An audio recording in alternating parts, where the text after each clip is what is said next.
اما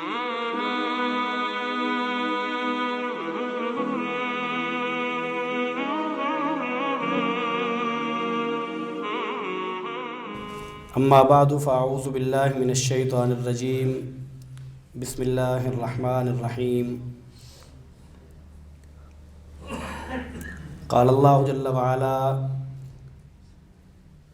وَإِذَا حَكَمْتُمْ بَيْنَ النَّاسِ أَن تَحْكُمُوا بِالْعَدْلِ وقال اللہ تعالی إِنَّ اللَّهَ يَأْمُرُ بِالْعَدْلِ وَالْإِحْسَانِ۔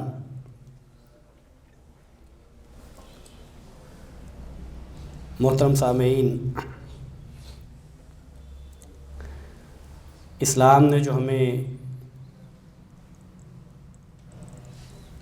زندگی گزارنے کے لیے نظام دیا ہے، اس نظام میں کھانے پینے، کمائی کرنے، رہن سہن، آپس کا میل جول اور اسی طرح ایک دوسرے کے ساتھ انصاف اور برابری کا سا معاملہ کرنا اور مساوات رکھنا، چونکہ زندگی کے یہ مختلف پہلو ہیں تو اسلام نے ہر پہلو سے انسان کو اور ایک مسلمان کو رہنمائی عطا کی ہے۔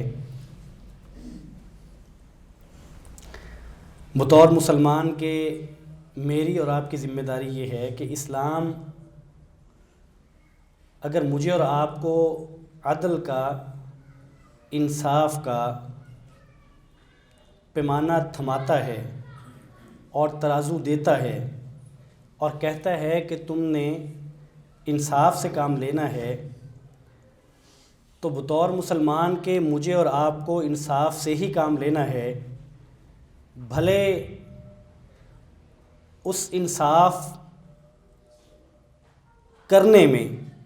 میری خواہشات، میرے جذبات، میرا تعلق، میری رشتہ داری، میری دوستی، میرے مفادات جو بھی حائل اور رکاوٹ بنے، ان سب کو ایک سائیڈ پہ رکھ کے، ان سب کو روند کر اللہ کے حکم کے ساتھ کھڑا ہونا ایک مسلمان کی ذمہ داری ہے۔ قرآن مجید کی ان آیات میں اللہ تعالیٰ کا فرمان یوں ہے، بالعموم تمام لوگوں کے لیے، کہ وَإِذَا حَكَمْتُمْ بَيْنَ النَّاسِ أَن تَحْكُمُوا بِالْعَدْلِ، خاص طور پہ وہ لوگ جو قاضی ہیں، اور بالعموم وہ تمام لوگ جو کسی نہ کسی طرح سے اس معاملے کے ساتھ منسلک ہیں کہ تم جب بھی لوگوں کے درمیان میں فیصلہ کرو تو انصاف کے ساتھ فیصلہ کرو۔ ان اللہ یأمر بالعدل والاحسان، اللہ تعالیٰ تمہیں عدل اور احسان کا حکم دیتے ہیں۔ یہ کوئی ایسی چیز نہیں ہے کہ اگر ہم نے کر لی تو بڑا اچھا ہے اور اگر ہم سے نہ ہوئی تو کوئی حرج نہیں ہے، بلکہ اللہ تعالیٰ حکم دیتے ہیں، گویا کہ یہ فریضہ ہے، یہ ہم پر فرض ہے کہ ہم عدل کریں اور احسان کریں۔ اور آپ سمجھتے ہیں کہ احسان جو ہے وہ عدل سے اگلی چیز ہے، یعنی اگر آپ کسی کے ساتھ عدل کا معاملہ کرتے ہیں، جو اس کا بنتا ہے وہ اس کو دیتے ہیں تو یہ عدل ہے، اور اگر اس کے ساتھ نیکی کر دیتے ہیں، اس کو کچھ اضافی دے دیتے ہیں تو یہ احسان ہے۔ حالیہ دنوں میں آپ نے بھی دیکھا، میں نے بھی دیکھا کہ یہاں پاکستان میں دو ایسے واقعات رونما ہوئے جہاں بڑی شدت سے محسوس ہوا کہ یہاں عدل کا بول بالا ہونا چاہیے، اگرچہ یہ خواہش ہے، یہ ہونا چاہیے، لیکن بطور مسلمان کے ایک وہ شخص جس نے اللہ اور اس کے رسول کی اطاعت کا دعویٰ کیا ہے اور اللہ اور اس کے رسول کی اطاعت کا دم بھرتا ہے، تو اس کے لیے تو ضروری ہے کہ وہ ساری چیزیں چھوڑے اور عدل کے ساتھ کھڑا ہو جائے۔ ہم نے دیکھا کہ یہاں ایک فیصلہ آیا یہ پہلے بھی ہوتا ہے، یہ پہلی دفعہ نہیں ہوا۔ ایک فیصلہ آتا ہے اور فیصلہ دینے والا فیصلہ دے دیتا ہے، دلائل کو سامنے رکھ کے دیتا ہے، قرائن کو سامنے رکھ کے دیتا ہے، لیکن جس کے خلاف فیصلہ آتا ہے وہ ایسے ادارے سے تعلق رکھتا ہے، وہ ایسے گروہ سے تعلق رکھتا ہے جو بڑا طاقتور ہے، تو اس فیصلے کے خلاف فوری رد عمل آتا ہے کہ یہ تو بڑا نامناسب فیصلہ ہے اور یہ بڑی نامناسب بات ہے، اور اس فیصلے کو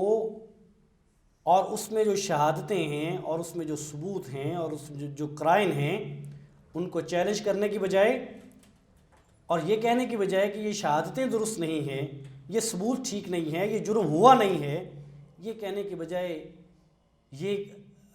کہا جاتا ہے کہ چونکہ خدمات بہت ہیں، چونکہ ایک ایسا ادارہ جو حب الوطنی میں پیش ہے اور جس کی قربانیاں ہیں اس میں شک نہیں ہے، تو چونکہ ایسے ادارے سے منسلک ایک آدمی ہے لہٰذا اس کا جرم نہیں ہونا چاہیے، اس کے جرم کو جرم کہنا نہیں چاہیے، ایسا شخص اگر جرم کرے تو وہ مجرم نہیں کہنا چاہیے، اس کی توہین ہو جاتی ہے، اور اس شخص کی جب توہین ہوتی ہے تو ادارے کی توہین ہو جاتی ہے۔ تو یہ بڑی عجیب منطق ہے کہ ایک شخص کی توہین سے پورے ادارے کی توہین کیسے ہوتی ہے،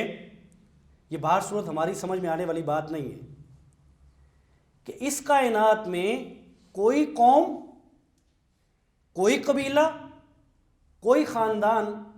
کوئی ادارہ، اس میں بہت اچھے لوگ ہو سکتے ہیں اور اس میں برے لوگ بھی نکل آتے ہیں۔ اب کہنا کہ فلاں خاندان سے چونکہ ایک آدمی مجرم ہے تو سارا خاندان مجرم ہے، ایسا نہیں ہے۔ ایک آدمی کے مجرم ہونے سے سارا خاندان مجرم نہیں بنتا۔ ایک واقعہ یہ ہوا، اور وہ ایک واقعہ یہ ہوا جو ہم نے دیکھا کہ ایک شخص کی لڑائی ہوتی ہے ایک ادارے میں جا کے، تو اس کے قبیلے کے جتنے لوگ ہیں یہ جا کے اس ادارے پہ چڑھائی کر دیتے ہیں۔ اس لیے چڑھائی کر دیتے ہیں کہ چونکہ ہمارے شخص کی، اور وہ ہماری تنظیم کا آدمی تھا، وہ ہمارے پیشے کا آدمی تھا، ہمارے قبیلے کا آدمی تھا، تو چونکہ اس کی لڑائی ہوئی ہے، چونکہ اس پہ تشدد ہوا ہے، لہٰذا ضروری ہے اپنے اس تنظیم اور اپنے اس ادارے کے وقار کو بچانے کے لیے کہ دوسرے ادارے پر چڑھ دوڑو تاکہ آئندہ کسی اور ادارے کو یا فرد کو یہ ہمت نہ ہو کہ وہ ہمارے ادارے کے کسی رکن پر ہاتھ اٹھائے۔ اب یہ دو واقعات ایسے ہیں کہ جو بتاتے ہیں کہ ہم خود کو تعلیم یافتہ کہلائیں، ہم بہت پڑھے لکھے کہلائیں، ہم پروفیشنل کہلائیں، جو مرضی کہلا لیں، لیکن وہ جو انصاف کی اور عدل کی جو بنیادیں ہیں جو اسلام فراہم کرتا ہے یا کوئی بھی مہذب معاشرہ فراہم کرتا ہے وہ ہم میں نہیں ہے، وہ ہم میں بھی موجود نہیں ہے۔ اور یہ بات اداروں تک نہیں رہتی، حد یہ ہے کہ یہ بات عام مسلمانوں میں بھی ایک ہے۔ مثال کے طور پہ جو میں نے پہلی بات کی کہ ایک طاقتور ادارے کا آدمی جب اس کو مجرم قرار دیا جاتا ہے تو صرف اس ادارے کے لوگ نہیں بلکہ ایک عام آدمی، ان میں سے ایسے لوگ موجود ہیں جو ان کے ساتھ کھڑے ہو جاتے ہیں، جو فیصلہ دینے والے جج کے خلاف کھڑے ہو جاتے ہیں، اس ادارے کے ساتھ اور اس شخص کے ساتھ اپنی ہمدردی جتلانے کے لیے اس کے دفاع میں آ جاتے ہیں۔ تو ایسا رویہ ایک منصف مزاج اور ایک مسلمان اور ایک امتی جو اس نبی کا امتی ہے جس نبی نے اپنے قوم، اپنے قبیلے کے لیے نہیں بلکہ امت کے لیے بھی ناانصافی نہیں کی۔ ایسا نہیں ہوا کہ ایک طرف اس نبی کا امتی ہو اور دوسری طرف غیر امتی ہو، تو نبی نے اس لیے امتی کے حق میں فیصلہ دے دیا ہو کہ چونکہ یہ میرا امتی ہے۔ ہم تو گروہ اور قبیلے کی بات کرتے ہیں، ہم تو اداروں کو لے کے بیٹھے ہیں وہ نبی تو اپنی امت کے حق میں بھی ناانصافی، امت کے خلاف فیصلہ دینا ہو تو دے دیتے ہیں، لیکن انصاف کے خلاف نہیں جاتے۔ اور ہم ان صحابہ کرام کے متبعین ہیں، ان صحابہ کرام کے پیچھے چلنے والے ہیں، جو صحابہ کرام جب فیصلے سناتے تھے تو ایک طرف مسلمان ہوتا، ایک طرف یہودی ہوتا، تو یہودی کے حق میں اگر فیصلہ بنتا تو دے دیتے تھے، اس بات کا خیال نہیں کرتے تھے کہ یہ چونکہ میرے عقیدے کا نہیں ہے۔ تو بہت صورت دیکھنے کی بات یہ ہے کہ اللہ تعالیٰ ہمیں حکم دیتے ہیں ان اللہ یأمر بالعدل والاحسان، کہ تم نے عدل کرنا ہے۔ اور عدل کسے کہتے ہیں؟ عدل کہتے ہیں کہ جو چیز جس مقام پہ رہنی چاہیے اسے وہاں رکھا جائے، اور اس کے مقابلے میں جور ہے، ظلم ہے، اور وہ یہ ہے کہ جس چیز کا جو مقام بنتا ہے اس کو وہاں نہ رکھا جائے بلکہ کسی دوسری جگہ پہ رکھ دیا جائے، یہ ظلم ہے، یہ زیادتی ہے۔ تو اسلام چونکہ ہمیں عدل کا حکم دیتا ہے، وہ میری اور آپ کے انفرادی معاملے کا عدل ہو یا میرے اور آپ کے اجتماعی معاملے میں عدل کی بات ہو، ہر دو صورتوں میں مجھے اور آپ کو عدل کرنا ہے۔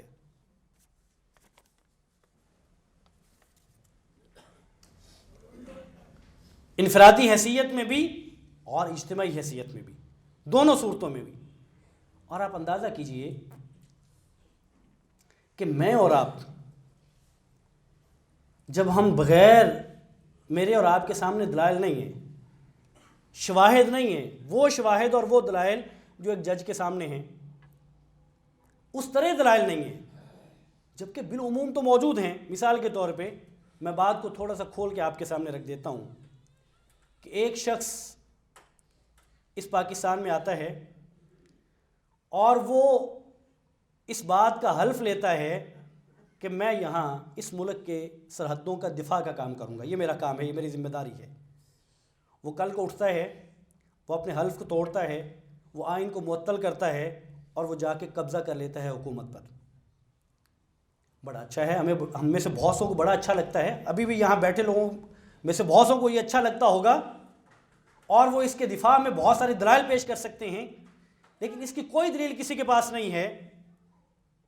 کہ کیا قانون اور آئین کے مطابق یہ کام اس کا درست ہے، نہیں ہے۔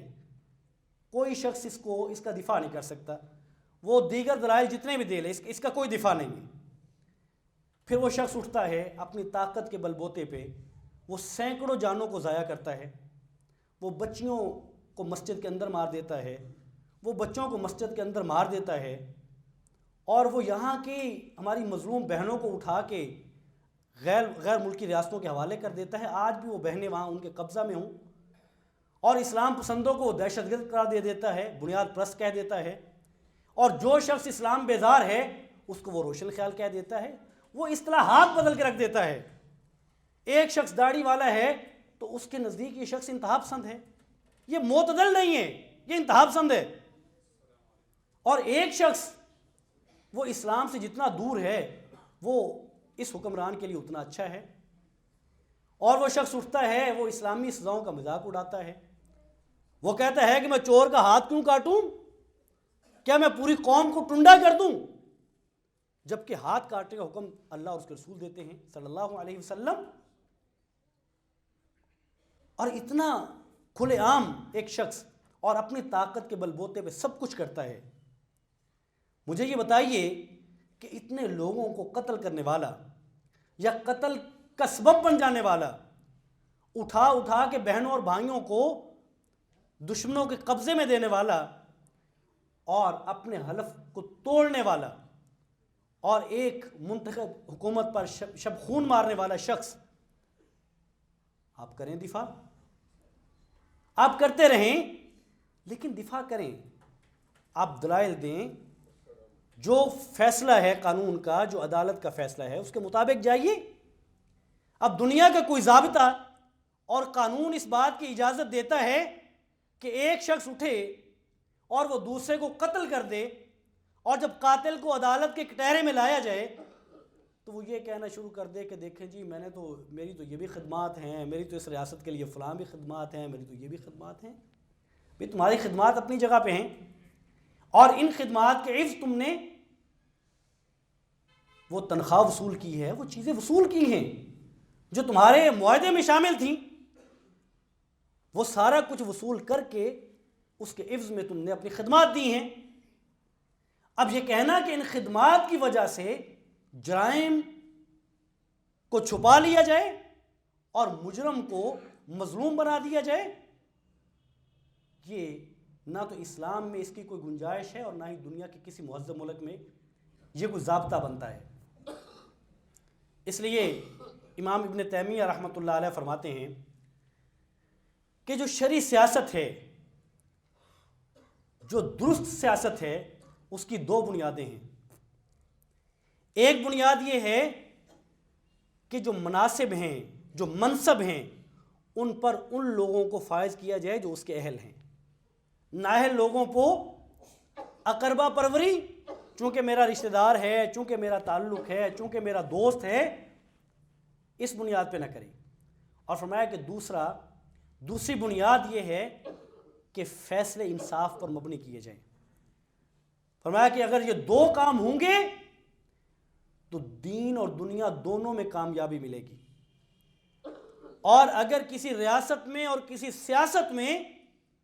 یہ دو چیزیں نہیں ہوں گی تو امام ابن تیمیہ رحمۃ اللہ علیہ فرماتے ہیں کہ نہ دنیا میں کامیابی ہے اور نہ دین کی کامیابی ہے۔ تو دین اور دنیا دونوں کی کامیابی اس میں نہیں ہے۔ اس لیے حضرات گرامی قدر، اگر یہ میرے گھر کا معاملہ ہے،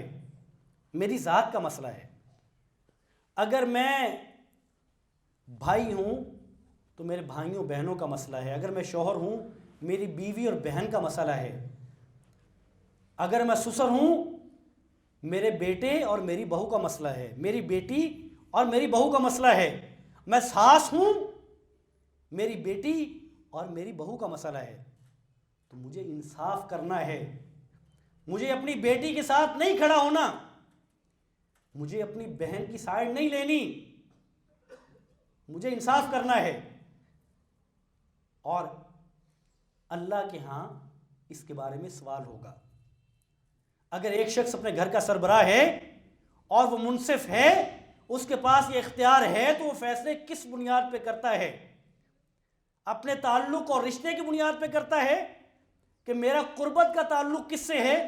میری زیادہ رشتہ داری کس سے ہے، یا وہ انصاف پر مبنی فیصلے کرتا ہے؟ تو یہ ہمارا معاشرتی رویہ ہے کہ عام طور پر ہم اپنی قربت کی طرف جاتے ہیں، ہمارے فیصلے ٹیڑھے ہوتے ہیں، اور ان کا ٹیڑھ پن ہمارے قریبی رشتہ داروں کی طرف ہوتا ہے۔ جھکاؤ، میزان جھکتا ہے، بیٹی کی طرف جھکتا ہے، بہو کی طرف بہت کم جاتا ہے، بہن کی طرف جھکتا ہے، والدہ کی طرف جھکتا ہے۔ تو ہمارے گھر کا معاملہ ہو تو بھی، میری ذات کا معاملہ ہو تو بھی۔ حضرت عمر بن العاص رضی اللہ تعالیٰ عنہ، آپ نے واقعہ سن رکھا ہے، جب ایک شخص نے آ کے ان کی شکایت کی تھی کہ عمر فاروق رضی اللہ تعالیٰ عنہ سے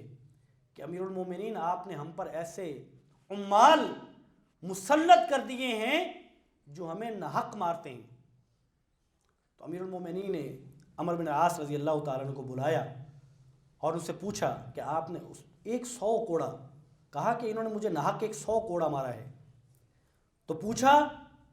اور کہا کہ اس شخص سے کہا کہ 100 کوڑا عمر بن العاص کو لگاؤ۔ عمر بن العاص رضی اللہ تعالیٰ عنہ کہنے لگے کہ حضرت یہ نہ کریے، مجھے اس شخص کے ہاتھوں سزا نہ دلوائیے، یہ ایک پیمانہ اور ایک ضابطہ بن جائے گا، لوگ ایسا کر لیا کریں گے۔ تو امیر المومنین عمر فاروق رضی اللہ تعالیٰ عنہ فرمانے لگے کہ کیا میں عدل نہ کروں؟ جبکہ نبی کریم صلی اللہ علیہ وسلم اپنی ذات کے بارے میں بھی عدل کرتے تھے، لوگوں کے بارے میں تو کرتے، اپنی ذات کے بارے میں بھی۔ تو میں تو اس نبی کا امتی ہوں، کیا میں عدل نہ کروں؟